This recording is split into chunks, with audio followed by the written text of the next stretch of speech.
I think we all agree that the thought process and what they were trying to do with jettisoning Chris Paul's contract, understanding the second apron, was 100% the right move. There was no other way to play that. And keeping Chris Paul and then losing all that cap space would have been one of the dumbest moves a front office could have made, right? It would have made no sense.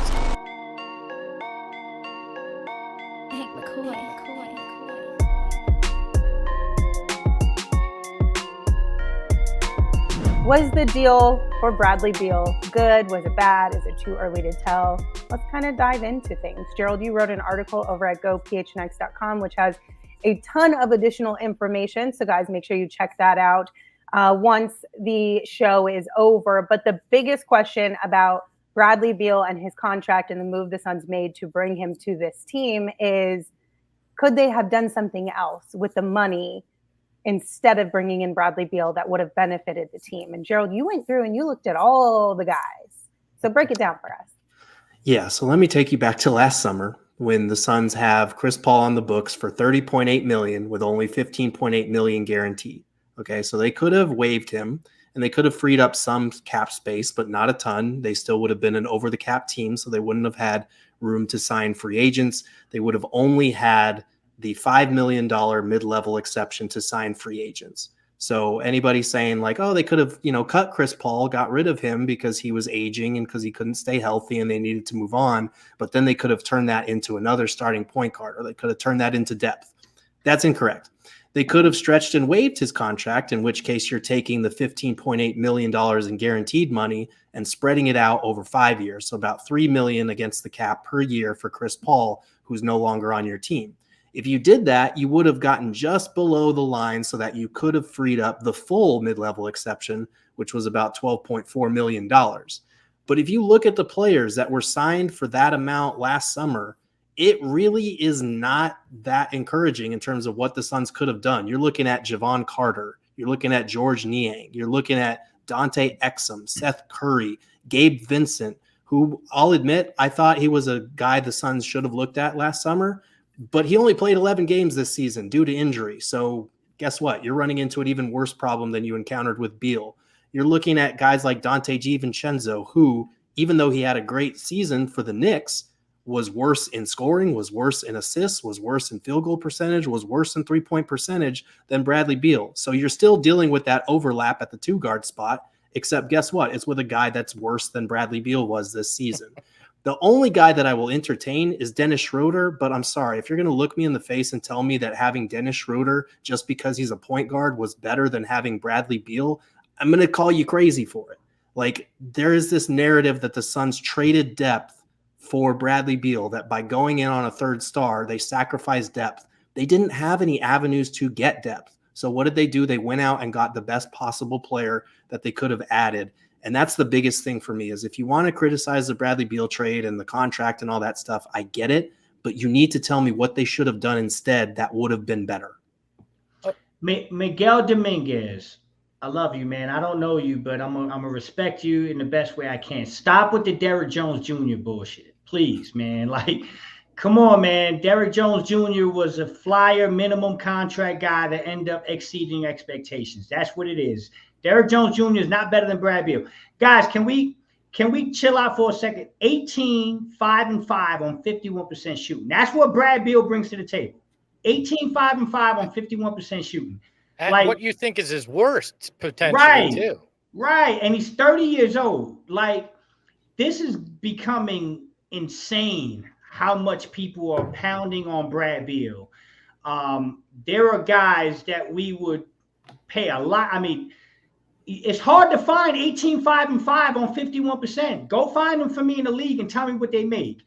And again, Gerald so eloquently broke this down.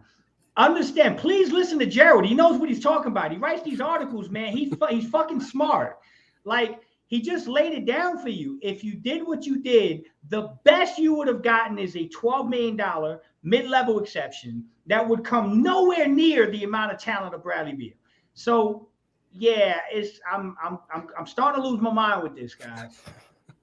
I agree on that. And I think we all agree that the thought process and what they were trying to do with jettisoning Chris Paul's contract, understanding the second apron was 100% the right move. There was no other way to play that. And keeping Chris Paul and then losing all that cap space would have been one of the dumbest moves a front office could have made, right? It would have made no sense. And only getting the mid-level exception or the $5 million exception, the biannual there wouldn't have changed the fortunes. They would have probably been a worse team last year, almost guaranteed. Now, my question is, was there anybody else other than Brad Beal that maybe you could have swung a deal for? And if your argument is maybe that's where it is, fine. I can give you a little bit more grace. But anybody that's just crapping on the Bradley Beal deal because, well, look, $50 million and they could have had $50 million. Complete misunderstanding of the situation. The fact that this is like the 6th time we've had to explain this on this program is insane to me because people don't get it. But that's the reality of it. And I understand $50 million for the next few years is a lot of money. Yeah. But you weren't going to get to spend that anywhere else anyways. So I take it on the roster, and I full well believe that is the worst. Last year was obviously one of the worst years we've seen from Brad Beal in a while, but injuries, trying to acclimate yourself to a new situation, being the third guy rather than the first guy in Washington, all that takes time to adjust to. We're going to see a better Bradley Beal next year. Clip it now, and you can run it back to me later. This ain't going to be a freezing cold take. That's what's going to happen. Bradley Beal will be a better player next year in terms of points per game, and everybody will shut the hell up about it. Okay, 2 things. The first thing is that I think everybody has come to terms for the most part around like the on paper, it made the most sense. I think we're kind of putting the numbers together there now when it comes to Bradley Beal. I think the follow-up question then is, would it have been better and I want all of your guys' opinions on this, if they decided to basically, quote unquote, give up last season and not bring Beal in for future flexibility for this upcoming season or the following season? Do you see a scenario where that could have been a better move? Because that's now seeming to be like the follow-up here. It's that, yes, on paper, what you gave up to get Bradley Beal, phenomenal deal, but the no trade clause kind of locks you in and gives you zero flexibility. So, Gerald, you start. Do you think that if they, quote unquote, gave up last year and ran it back with the CP3, Landry Shamit's, and all of the slew of second rounders to have flexibility this summer and next summer, would that have been better? No, and I think it's only hindsight that empowers you to say something like that, because you can't make these moves with that type of clarity. You make the best possible move to pursue championships now. If they had done nothing last summer but run it back, like with DA and CP3, like we would be sitting there talking about how they didn't do enough to surround Kevin Durant and Devin Booker with the pieces that they needed to compete for a championship, how they wasted a year of what is probably a 2 to 3 year, maybe 4 year title window.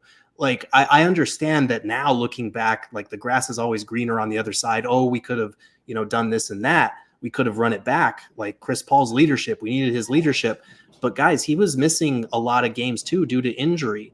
And like we couldn't rely on him every postseason to just stay healthy.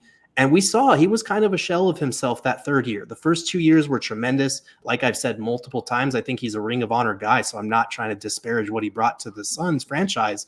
But like he was over the hill at that point, and we saw it this year. He was better as a backup point guard. He couldn't have been your starting point guard. And you want to talk about DA, well, we should have kept DA. DA was at least, he had upside. Man, he wanted more touches. He wanted more shots. That wasn't going to be afforded to him on this team. You thought the body language and the locker room camaraderie was bad this year. This team would have imploded by December.